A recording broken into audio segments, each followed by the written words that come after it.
Hebreus 11, 23 a 29 é o nosso texto. Nós seguimos naquele capítulo espetacular da Bíblia, né? Hebreus 11, pessoas são citadas, pessoas que foram contra tudo e contra todos, e aí deixaram suas digitais, claro, encharcadas da graça de Deus. Hoje, um pedaço da história de Moisés. Semana passada falamos de Abel, lembram? Sabemos pouco de Abel. Sabemos muito de Moisés. E do que sabemos de Moisés, Hebreus conta um pouquinho. Uma das palavras usadas para descrever Moisés aqui em Hebreus é: Moisés foi um tipo que perseverou. Perseverou firme. Por isso a fé perseverante de Moisés hoje. Meus amados, Hebreus foi uma carta escrita para um grupo de cristãos que estavam falando em desistir, em abandonar tudo. Porque estavam sendo perseguidos, porque estavam sofrendo terríveis consequências de serem cristãos. Talvez essa é a situação de muitos cristãos hoje em dia também, e talvez até você já tenha pensado em desistir, em abandonar tudo por uma ou outra razão. O escritor desta carta disse no capítulo 10, antes dessa galeria de celebridades: lembrem-se dos dias passados, quando vocês foram iluminados e quando vocês sustentaram grande luta e sofrimentos. Daí Hebreus 11 vem e fala como, pela fé, tantas pessoas como Moisés foram levadas por Deus, carregadas por Deus, e perseveraram e permaneceram firmes. E no capítulo 12, que a gente vai ler semana que vem, vem o clímax, quando o autor diz assim: olhem para Jesus, quem aguentou a cruz, quem perseverou diante da perseguição. E, portanto, olhem para Moisés, e olhem para Jesus, e olhem para Abraão, e olhem para Abel, e permaneçam firmes. No grego, a palavra, de certa forma, que vai nos nortear hoje, o perseverar de Moisés, uma palavra que se diz assim, hipomeno. E meno significa permanecer, meno. Ficar firme. Hipo é um prefixo de onde nós tiramos o nosso hiper, né? Como é que você está? Bem, super bem, hiper bem. Hipomeno é ficar firme, é hiper firme, é hiper perseverar, é hiper resiliência. Fincar os pés numa convicção, numa caminhada, e não deixar que nada, nenhum vento, te leve para cá e para lá. Será que isso é possível, gente? Hipomeno hoje em dia? Numa sociedade descartável, né? Numa sociedade descartável como é a nossa. Relacionamentos são descartáveis, a gente se desfaz, os produtos são descartáveis, já quase não se recicla nada. Vocações, compromissos descartáveis. Isso aqui é possível hipomenear? É possível hiper perseverar e não ser absolvido nessa cultura do parte para outra, joga fora, muda, relativiza. Segundo o autor de Hebreus, é possível sim.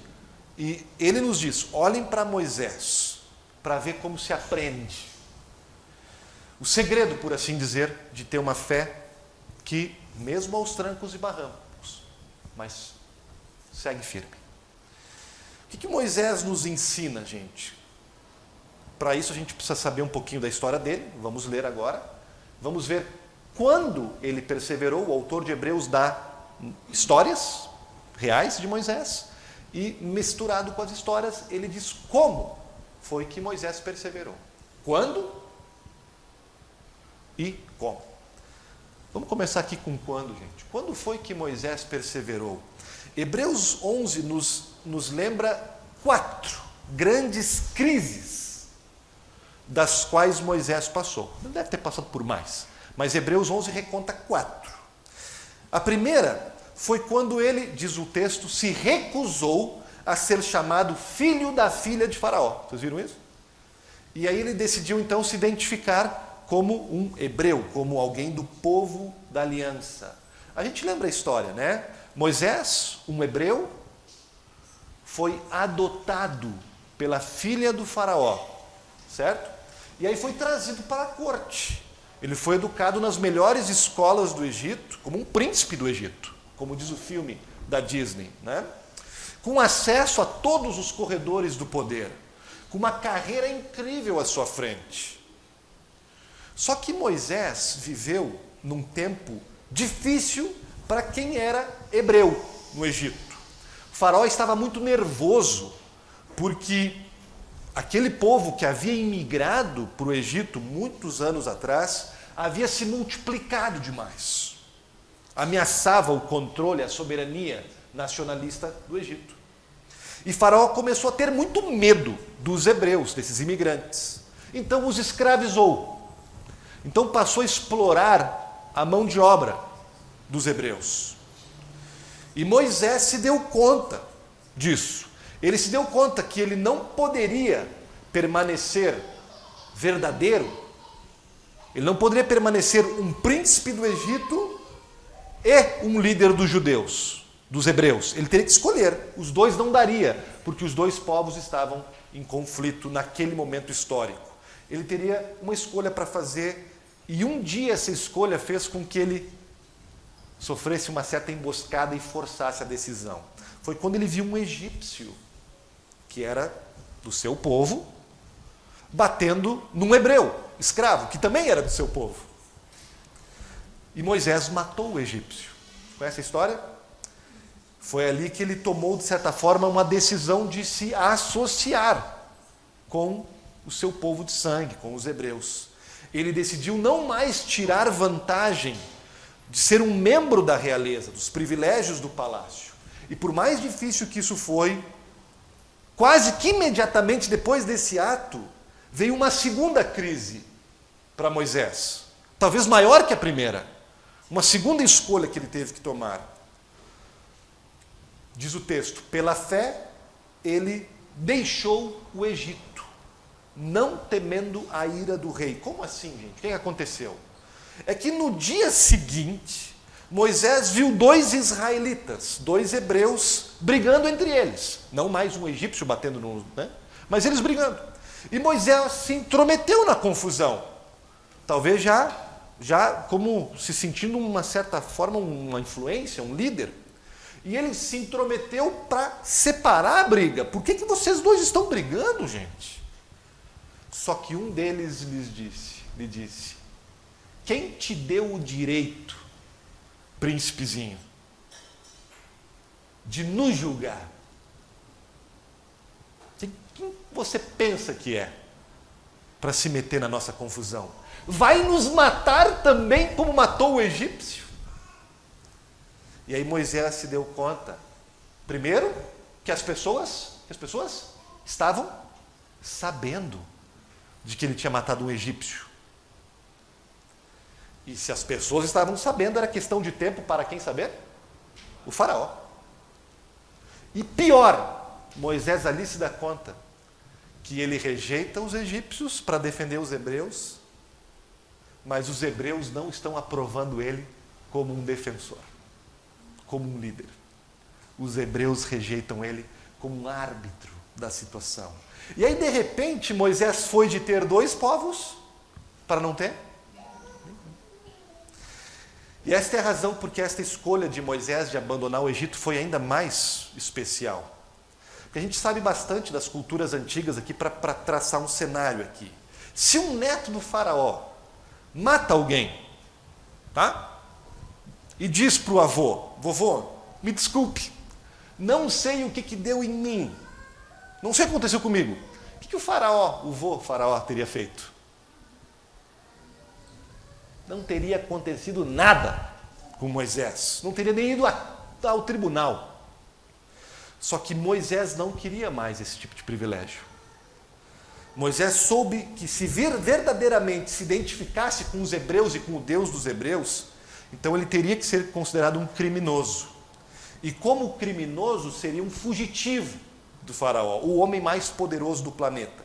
Ele poderia abdicar de seus princípios e aí se safar, ou ele poderia fazer o que é certo e então condenar sua carreira no Egito.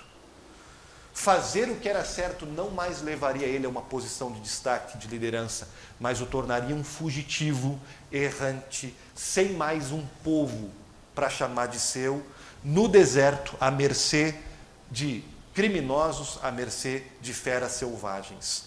Gente, nesse momento aqui, a vida do Moisés acabou. Acabou. Ele escolheu assim. Qualquer pessoa hoje diria: isso é uma loucura. Eu não faria isso de jeito nenhum. Um cara com aquele treinamento, com aquele pedigree, como assim parar num deserto para cuidar de cabras? Membro de um grupo nômade de beduínos. Lá foi ele. Não por uma semana, 40 anos. Moisés fez 30 anos no deserto. Moisés fez 40 anos no deserto. Moisés fez 50 anos no deserto.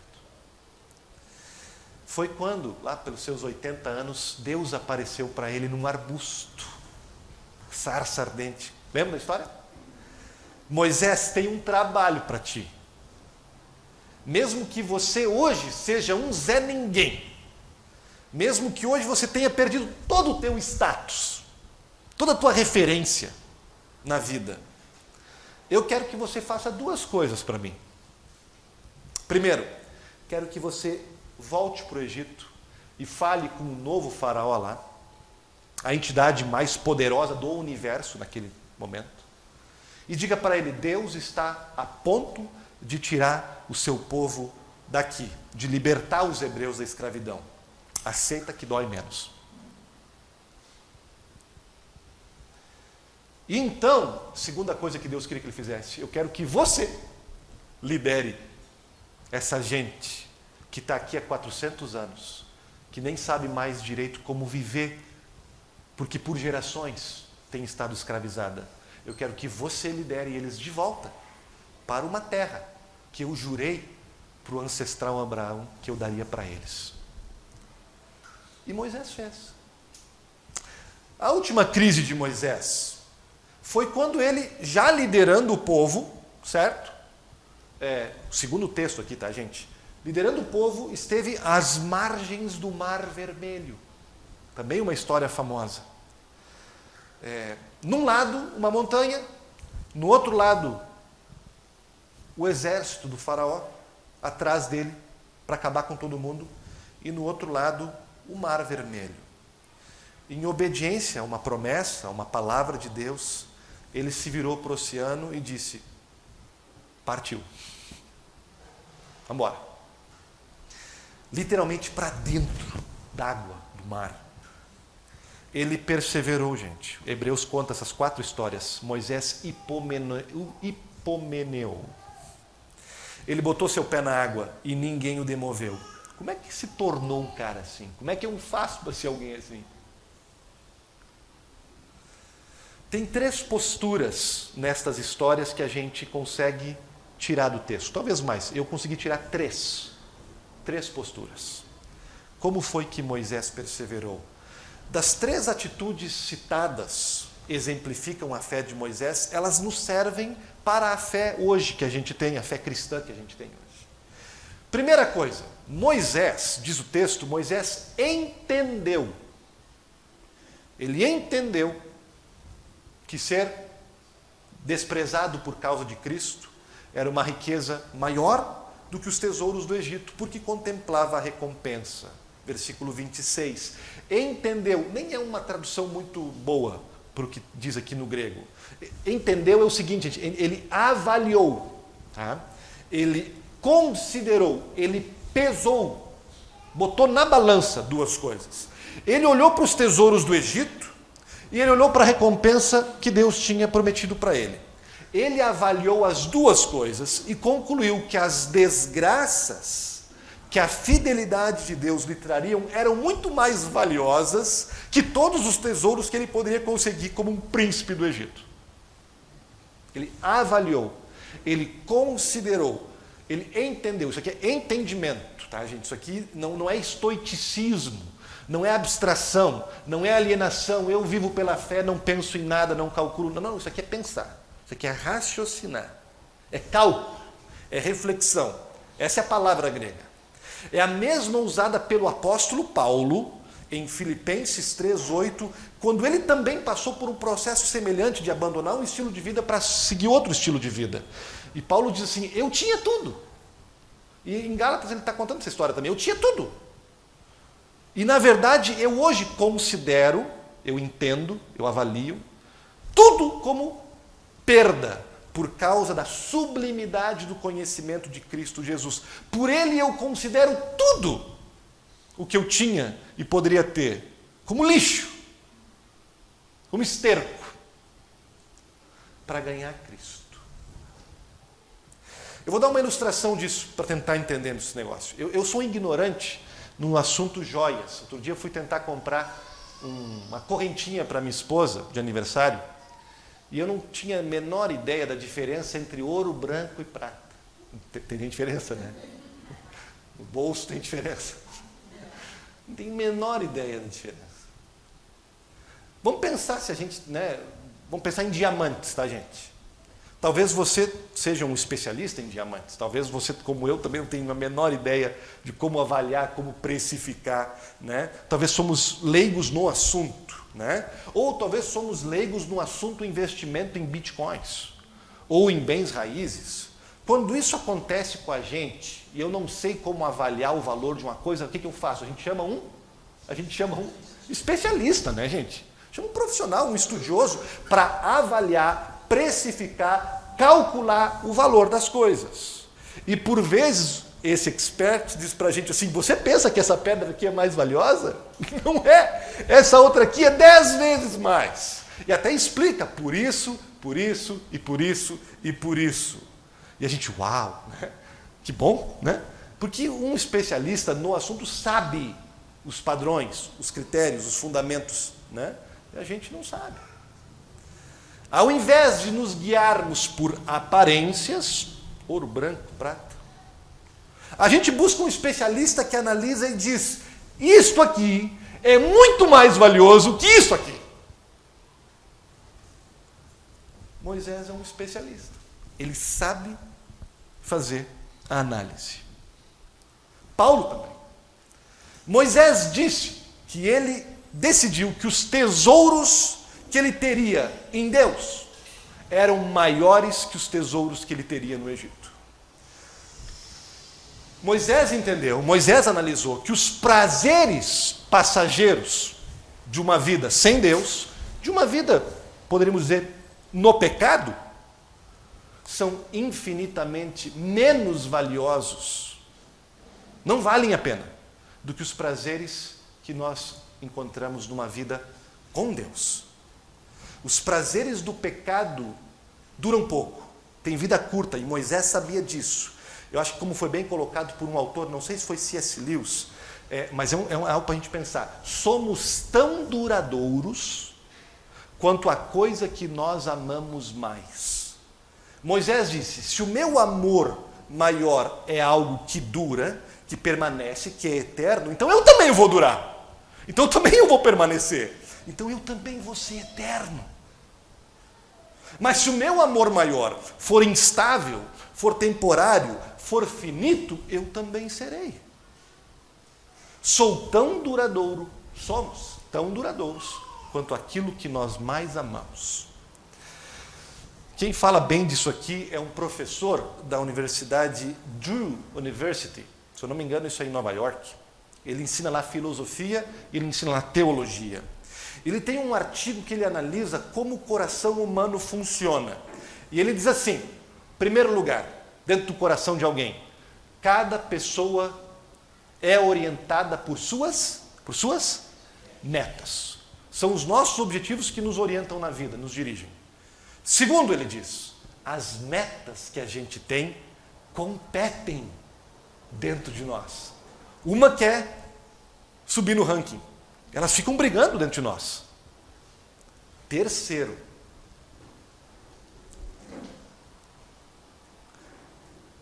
não conseguiremos viver em paz se não escolhermos qual meta, qual objetivo estará no centro. E se nós escolhermos uma meta finita, um objetivo que caduca, que tem validade como maior centro de valor da nossa vida, viveremos ansiosos para sempre. Eu vou citar ele aqui. A ansiedade se torna neuroticamente intensificada no nível que eu tenha idolatrado valores finitos. Explico.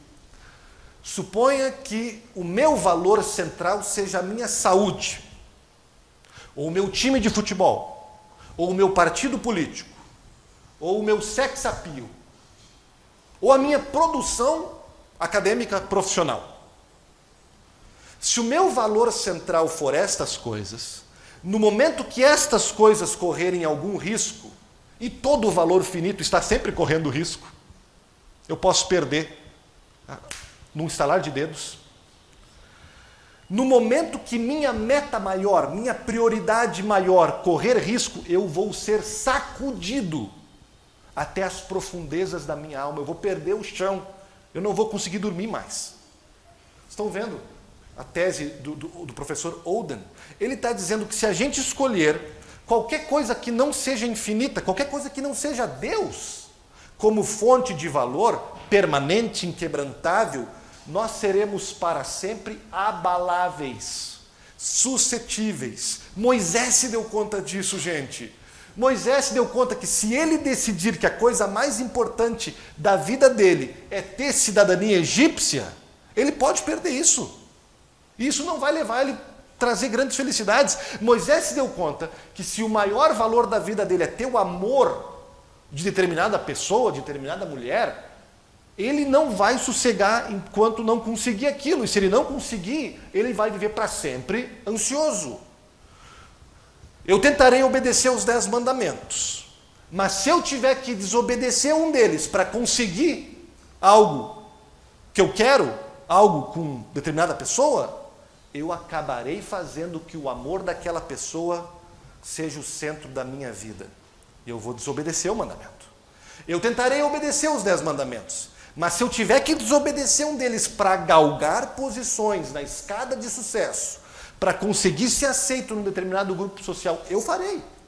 E esse tipo de atitude nos torna frágil, nos torna vulneráveis, nos torna ansiosos e eventualmente arrebenta com a nossa vida. Moisés se deu conta disso. Ele estava calculando tudo isso, Márcia. Ele não estava ali seguindo abstratamente, ele estava fazendo cálculo, ele estava somando.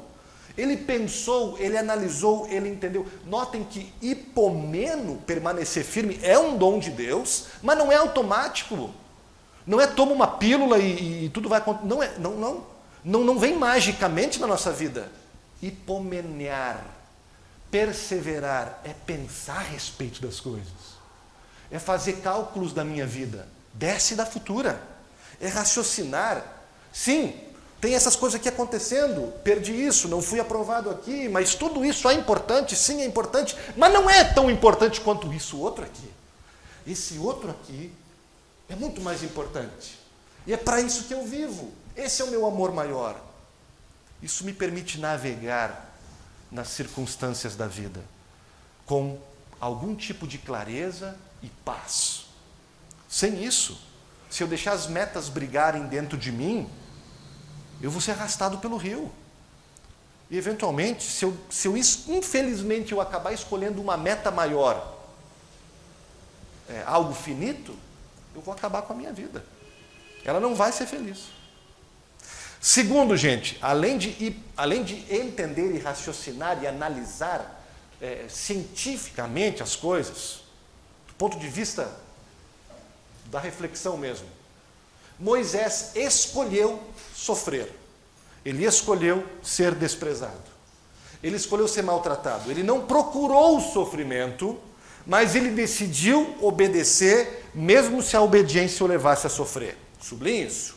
Nem Moisés, nem nenhuma referência no cristianismo escolhem o martírio, escolhem o sofrer como escola de vida, como estilo de vida.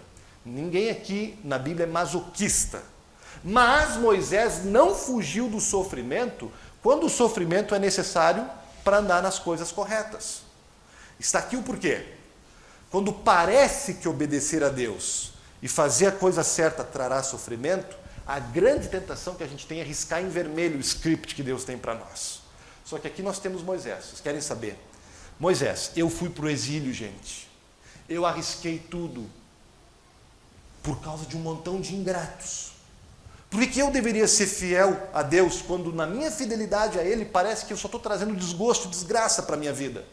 Moisés talvez estava pensando, estou desperdiçando meu tempo, estou desperdiçando meu talento. Se a gente pensar do ponto de vista de Moisés, né? Aquele hebreu que tinha as melhores conexões, que tinha todo o treinamento. O povo precisava dele, mas o povo rejeitou. Que desperdício, gente! Será que Moisés não pensou nisso na sua vida? Puxa vida, obedecer a Deus deve ser um desperdício, que não está dando certo. Nós não sabemos se ele questionou dessa forma. Sabemos que Davi e outros salmistas questionaram. Quantos salmos a gente lê e a gente não vê o salmista abrindo o coração e dizendo assim: não entendo por que as coisas não dão certo para mim. Estou bravo contigo, Senhor.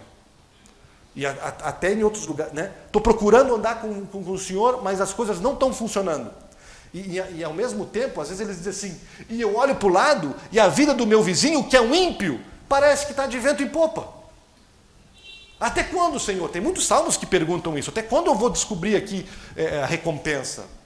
Será que é desperdício de seguir? Não sei se esse pensamento passou pela cabeça de Moisés. Deve ter passado, porque ele é humano como a gente. Mas não vem ao caso agora. Porque ele decidiu obedecer, mesmo se ele tinha essa dúvida. Ele decidiu seguir em frente com o Senhor contra tudo e contra todos. Foi desperdício? Arruinou a vida dele? De modo algum. Aqui está ele na galeria da fé, sendo citado anos e anos depois que ele viveu. E, gente, esse tipo de aprendizado, muitas vezes, a gente só tem na escola do sofrimento. E quando a gente tem que passar por uma provação, e até os psicólogos meio que concordam com isso, eles abracem o seu sofrimento, abracem o que aconteceu de ruim com você, né? Tome posse disso e tire lições disso. E isso tem tudo a ver com o que a Bíblia fala, né? Tem muita coisa na vida, na fé, que a gente só aprende, infelizmente, durante o sofrimento.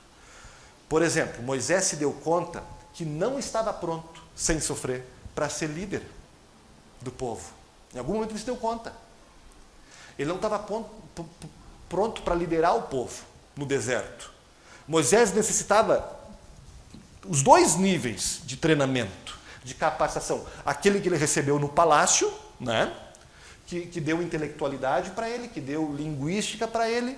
Isso tornou depois um legislador, um escritor. Moisés é o autor dos primeiros livros da Bíblia, porque ele tinha uma capacidade intelectual muito grande. Deus deu para ele através do treinamento no palácio. Por outro lado, quando ele achava que era só de intelectualidade que a gente vive, Deus puxou o tapete dele e ele foi parar no deserto. Só que quando ele achou que ele estava com aqueles anos perdidos lá no deserto, aquilo talvez ensinou ele a viver no deserto. Adivinhem, por onde foi que ele passou anos e anos e anos depois liderando o povo? No deserto. E ele tinha o know-how disso.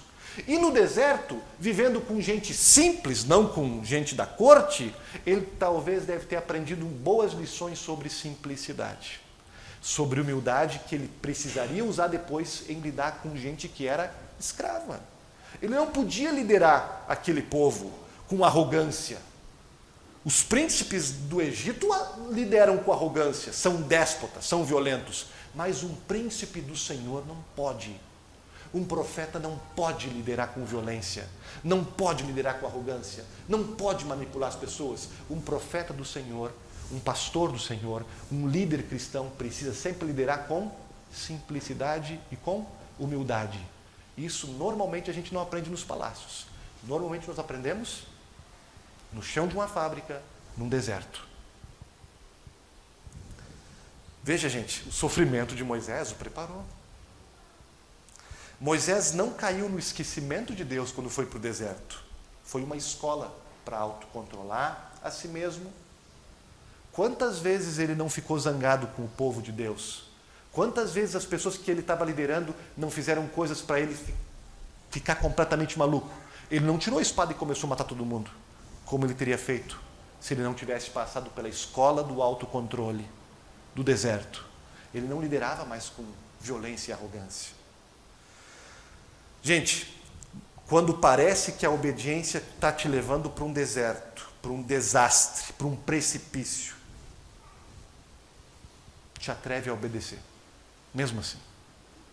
Quando parece que a obediência vai te afastar e te levar para um deserto, muitas vezes é esse desastre, é essa desgraça, é esse sofrimento, são esses anos de seca, de humildade, de simplicidade, que vão te tirar do precipício, que vão salvar a tua vida, que vão preparar você para ser usado por Deus como Deus quer.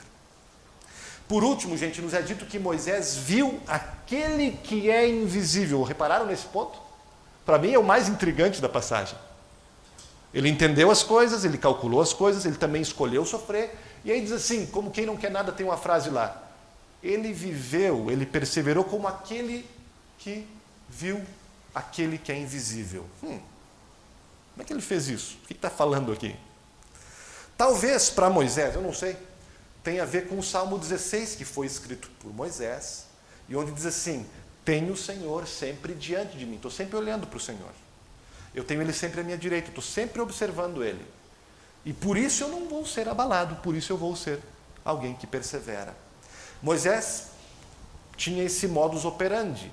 Ele vivia diariamente se lembrando do Senhor, tendo o Senhor à sua direita, olhando para o Senhor, memorizando quem é o Senhor, quem é Deus. Isso é ver o invisível. Ele se disciplinava continuamente para recordar quem Deus é. Como é que alguém faz isso? Talvez se perguntando, quem é que eu penso que eu sou para ser mais sábio do que Deus? Que tipo de barro sou eu para perguntar para o oleiro por que o Senhor me fez assim, por que o Senhor me fez assado? Parece que o mar vermelho nunca vai se abrir, mas quem sou eu para achar que sei das coisas? Moisés voltava de novo e de novo. Todo dia de noite ele rebobinava a fita do que ele queria controlar, do que ele achava que sabia mais que Deus. Ele voltava a fita para o lugar dele de filho, de barro, de ser humano. Dizia, Deus sabe o que está fazendo, eu não sei. Que bom que Ele sabe, porque eu não sei. Para Moisés, ver o invisível era isso. Recordar a presença e a sabedoria e o amor de Deus, aparentemente por vezes invisível. Às vezes Deus parece que está longe, como diz Jeremias, mas é uma presença e uma sabedoria muito bondosa. Nós podemos ver algo, alguém que Moisés não podia. Moisés teve múltiplas experiências com Deus, muito especiais.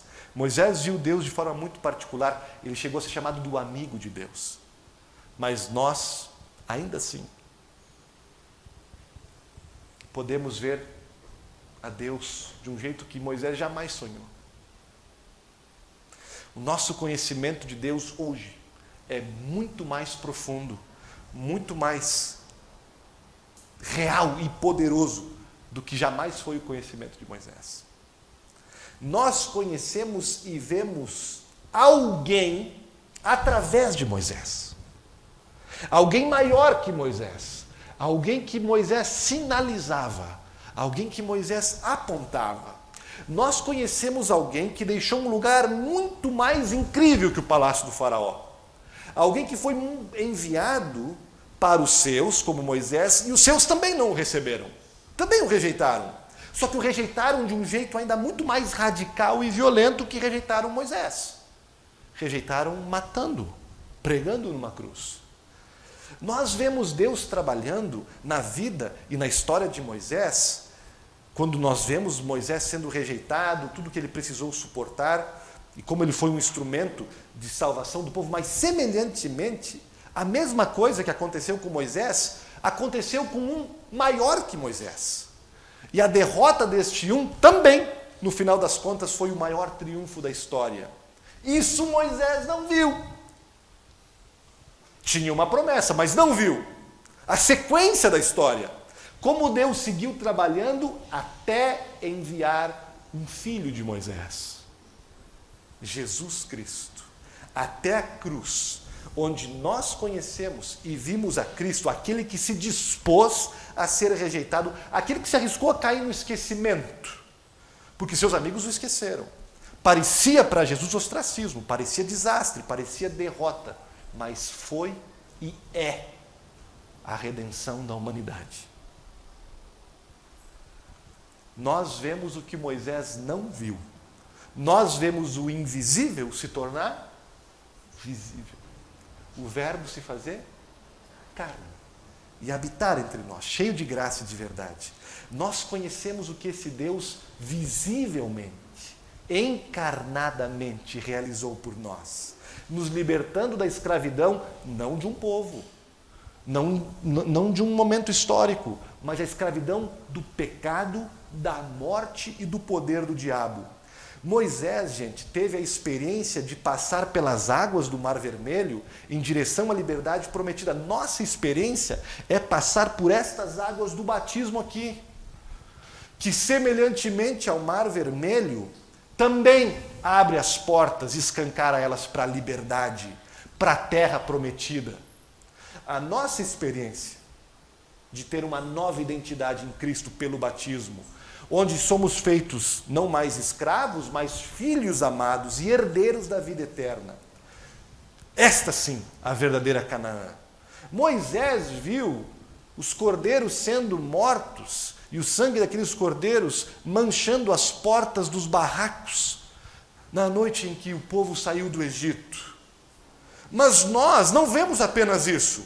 Nós vemos, temos acesso e bebemos dominicalmente do sangue de um cordeiro perfeito, que foi sacrificado na cruz, e nós recebemos novo, atualizado, todo domingo na Santa Ceia.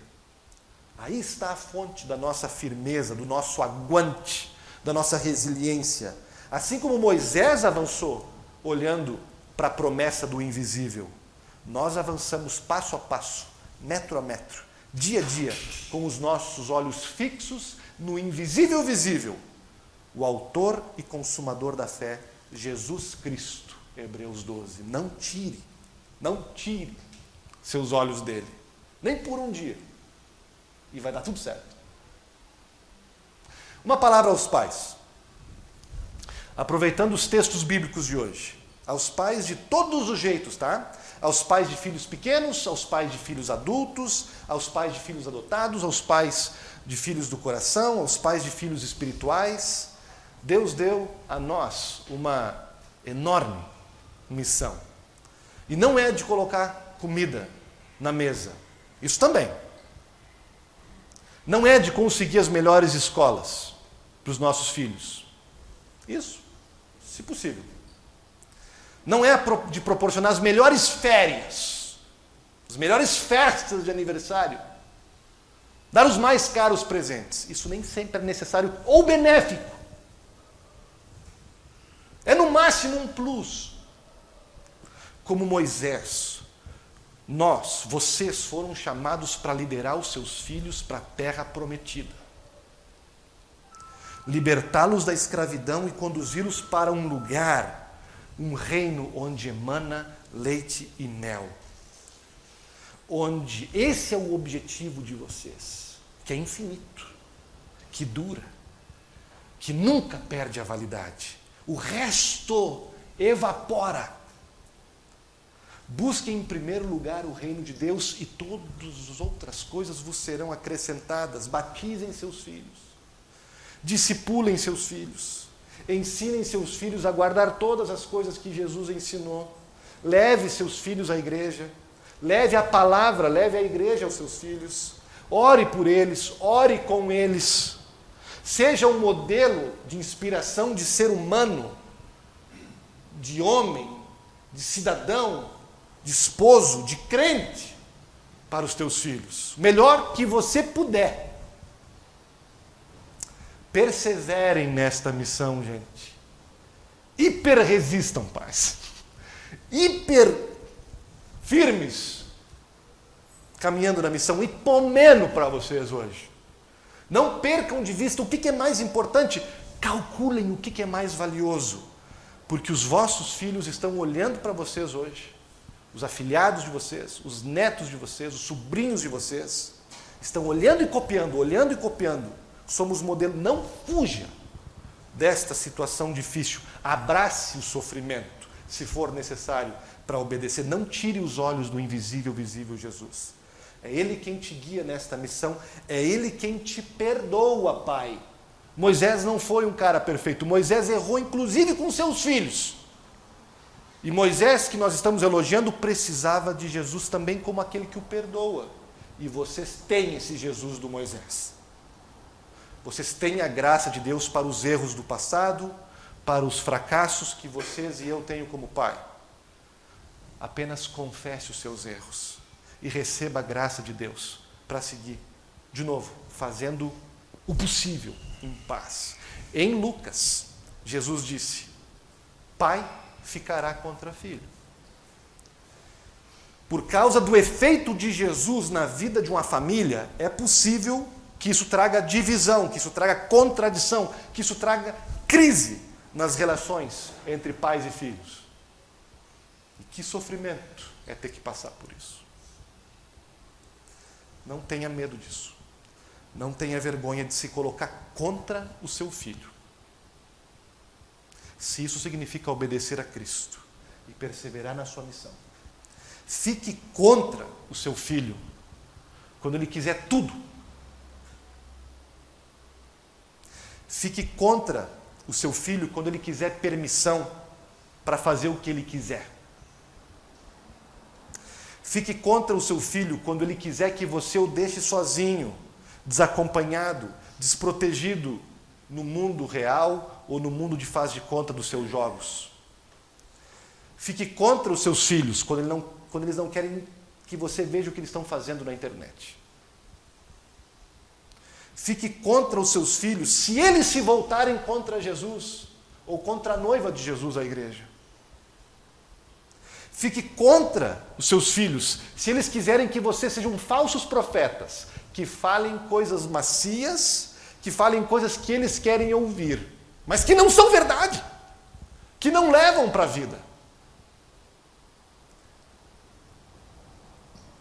Fique contra os seus filhos quando eles querem que você se posicione em cima do que é conveniente. Diga para eles que eles perderam a noção, que é sonho, o que é o fantástico mundo de Bob e o que é vida real. É duro, mas é o certo a fazer. Vocês serão recompensados por isso, seus filhos serão recompensados por isso. Não será em vão, um dia de cada vez, um movimento depois do outro, devagar e sempre. Hipomeneu, perseverem. Temos um Pai do nosso lado, um Abba, Senhor. Pai nosso que estás nos céus, né? Ajude-nos. Amém.